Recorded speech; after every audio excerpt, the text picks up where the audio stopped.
So a few weeks ago, my buddy Grant and I talked about nutrition, and we talked about how he's lost over 120 pounds so far with the weight loss progress he's been making by making healthier decisions over time. One of the newest challenges he's facing right now is he's got a new job. He's working 10 to 12-hour days with physical demanding labor, and he's on the go. He's driving around and he's moving things around and things like that. And what's been happening for him is that he's been super exhausted. He's not motivated to meal prep. He's having trouble trying to sit down and cook foods, doesn't have the energy, doesn't have the time. So, what I propose is something that I personally have done on my journey, in which I used to work in this rental car agency, and I'd be working 50 to 60 hours a week, being in management. Usually, my lunch breaks would happen like 2 hours before closing. So, like 8 of the 10 hours, I'm not eating. And I was first in, last out, would be too tired to cook. And plus, with meal prepping, I didn't like it because it would take, if I meal prep for the week, day two, the food starts to taste like crap. So I figured out a process for myself with fast food, choosing healthier fast food options. So in this video, I'm going to give you guys 5 tips that you can use to live a more on the go, fast food, healthy eating lifestyle. That's a mouthful, but I hope this helps you guys. Let's get into it. So number 1 is choosing grilled options. That's the best tip I can give you. Anything grilled chicken, perfect opportunity to get the right amount of nutrients in. They tend to be lower calorie, they tend to be high protein, they tend to be low fat, and they tend to be high fiber. They're nutritious overall. Just be sure to choose the grilled option, or for example, something like Taco Bell has the fresco style. That's something that you should look into.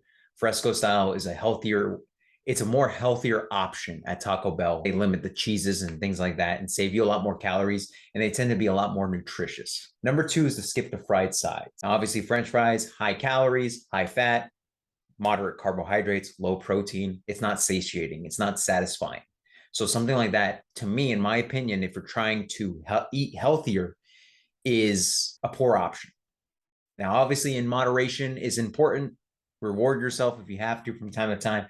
But ultimately, if your goal is to eat healthier, to lose weight, then I would recommend opting out of fried sides, or I would switch with something like fruits and vegetables.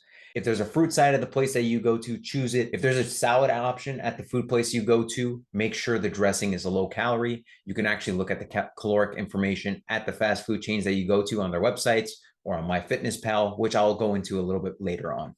Number 3 is keep it add-on with you. On my on-the-go fast food healthy eating journey, I tend to have an RTD protein shake, like a ready to drink protein shake. I just chug 40 grams of protein right then and there, or have something like a protein bar as a dessert.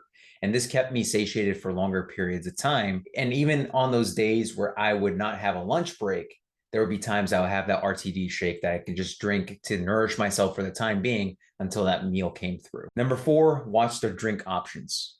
Opt for water, tea, and diet sodas. These are comparatively better than the sugar-induced regular sodas. You can debate on what's healthier and that artificial sweeteners are problematic, but if the drinks that you drink are comparatively lower calorie and they're less sugar, that's a better option than the ones with the excess sugar. So you can opt for something like a diet soda in moderation, tea, and water. Tip number 5, guys. Look at the nutrition facts beforehand. As I mentioned before, on their website or MyFitnessPal, you can see the calorie content and the macronutrient content of the foods that you eat. And this is what I recommend. This is the ballpark that I recommend. It's different for everybody, but this is something to take into consideration. Number 1, the meal that you choose should have under 1,000 calories. Number 2, the meal that you choose should have around 30 to 40 plus grams of protein. If it's around there, that means that it's a lot more higher protein than most. Obviously, opt for the higher end. The higher end is better, and those types of foods tend to contain lower calories on average, or they tend to be lower in fat and higher in fiber and more nutritious. Another thing I would recommend is looking at the fat content. In my opinion, if it's over 40 to 50 grams of fats, then keep an eye on that. That means that majority of the calories might be coming from the fats, and we definitely want more nutritious options with protein and complex carbohydrates like rice and things like that. Ultimately, I'm going to give you guys 7 options right now that you can utilize in the United States if you're living that on-the-go fast food lifestyle.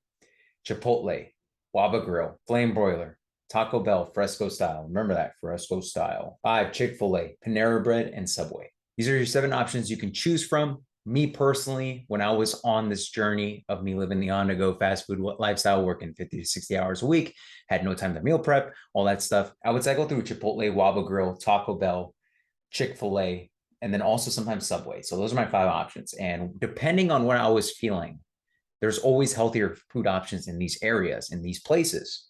So what I would do is I would cycle through them. If I started getting bored of one, I would opt for the other. I would add a little bit sides. Like if I went to Chick-fil-A and looked at the sauces, sometimes I'll have the barbecue sauce instead of the honey mustard and things like that. And I would just alternate from there. My goal was primarily hitting a good amount of protein in my diet, which for me was around 2 to 3 palm servings of protein per meal. And that equates to 1 palm serving is around 20 to 25 grams of protein, which is around 100 and some calories, if it's a lean protein like chicken. So I would opt for that for my lunch meals. And what happened was I lost weight. My goal was to lose 30 pounds and just assess from there, but then I ended up losing 40. Now, everyone's journey is different. You have to adhere to it most. If you're somebody that has a couple 100 pounds to lose, you may need to strategize this and find the best option that works for you. You might make adjustments.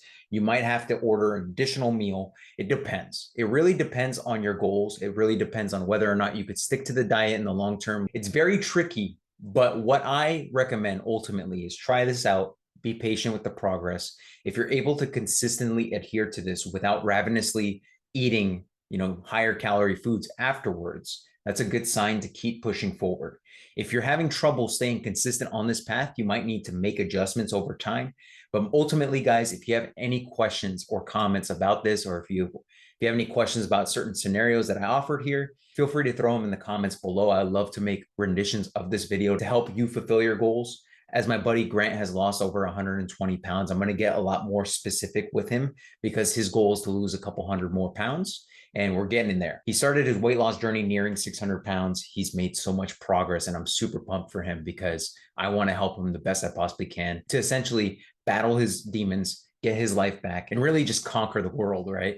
So I want to thank you guys for watching this video. If you guys need help on your exercise for weight loss journey to battle depression and get your life back, I created a Facebook group for you guys that you can join for free. It's called the Mood Lifters. You can get in the description below. And with that, guys, thank you for watching. Much love to you guys. I'll see you in the next one.